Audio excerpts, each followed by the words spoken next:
আমাদের আজকে বিষয়বস্তু হলো রাজধানী মোহাম্মদপুরে কবজিকাটা গ্রুপের অন্যতম প্রধান সহযোগী সন্ত্রাসী মাদক ব্যবসায়ী চাঁদাবাজ এবং কিশোর গ্যাং লিডার মোহাম্মদ বাবু খান ওরফে টুন্ডা বাবু 31 টুন্ডা বাবুকে যৌথ অভিযান পরিচালনা করে গ্রেপ্তার করা হয়েছে।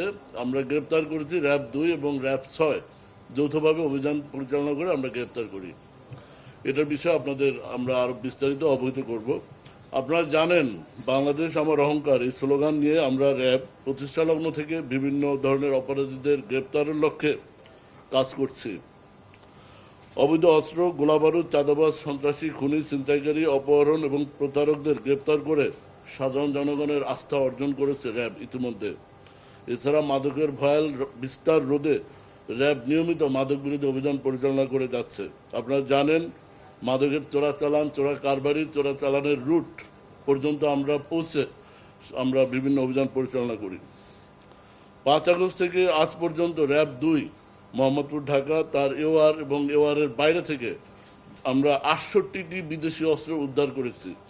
আমরা প্রায় 13,000 গুলি দেশি বিদেশি উদ্ধার করেছি। মাদক, ইয়াবা, হিরোইন, ফেন্সিডিল, বিদেশি মদ উদ্ধার করেছি এবং এ সংক্রান্তে প্রায় 700-র অধিক আসামি গ্রেপ্তার করেছি। আপনারা জানেন সম্প্রতি মোহাম্মদপুরে অবস্থিত জেনেভা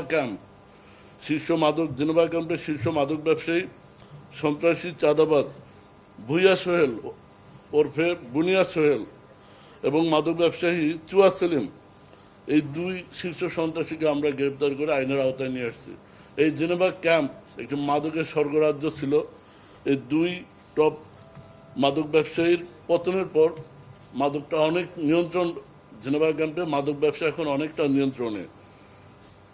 আপনারা জানেন মোহাম্মদপুর আদাবরে আলোচিত শীর্ষ সন্ত্রাসী কবজিকাটা আনোয়ার যে এলাকার সাধারণ জনগণের মনে একটা আতঙ্ক ত্রাস তৈরি করেছিল, আমরা সে আনোয়ারকে গ্রেপ্তার করে আইনের আওতায় নিয়ে এসেছি।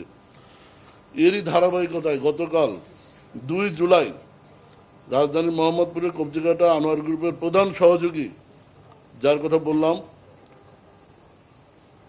সন্ত্রাসী মাদক ব্যবসায়ী কিশোর গ্যাং লিডার বাবু খান ওরফে টুন্ডা বাবুকে নড়াইল জেলার লোহাগড়া থানাধীন সিএনবি বাজার এলাকা থেকে র্যাব 2 এবং র্যাব 6 যৌথ অভিযান করে গ্রেপ্তার করে গত 18 ফেব্রুয়ারি 2025-এ শ্যামলী হাউজিংয়ের 2 নং প্রজেক্ট থেকে এই টুন্ডা বাবুকে আমরাই র্যাব 2 গ্রেপ্তার করেছিলাম।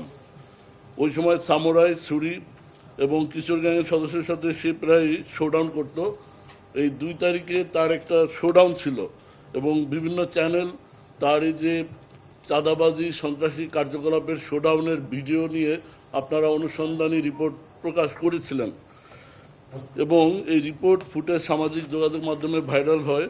আমরা আগে থেকেই তার উপর নজরদারি রেখেছিলাম। গত 24 ফেব্রুয়ারি আমরা তাকে গ্রেপ্তার করি এবং তার বিরুদ্ধে আইনগত ব্যবস্থা গ্রহণ করে বিজ্ঞ আদালতে প্রেরণ করা হয়। কিন্তু দুঃখের বিষয় 2 মাস 10 দিন পরে 5ই মে সে আবার ছাড়া পায় এবং ছাড়া পেয়ে এলাকায় এসে সে একইভাবে আবার সেই পূর্বের যে সন্ত্রাসী কার্যকলাপ, কিশোরগঞ্জকে নেতৃত্ব দেওয়া, মাদক ব্যবসায় চাঁদাবাজি এবং কবজিকাটা আনোয়ারের অনুপস্থিতিতে তার শূন্য জায়গা পূরণ করার জন্য সে আরও দ্বিগুণ বেগে এলাকায় সন্ত্রাসী কার্যক্রম শুরু করে এবং আপনারা জানেন যে এরপর থেকে আমরা তাকে গ্রেপ্তারের জন্য তাকে অনুসরণ করি এবং গতকাল আমরা তাকে গ্রেপ্তার করতে সক্ষম হই।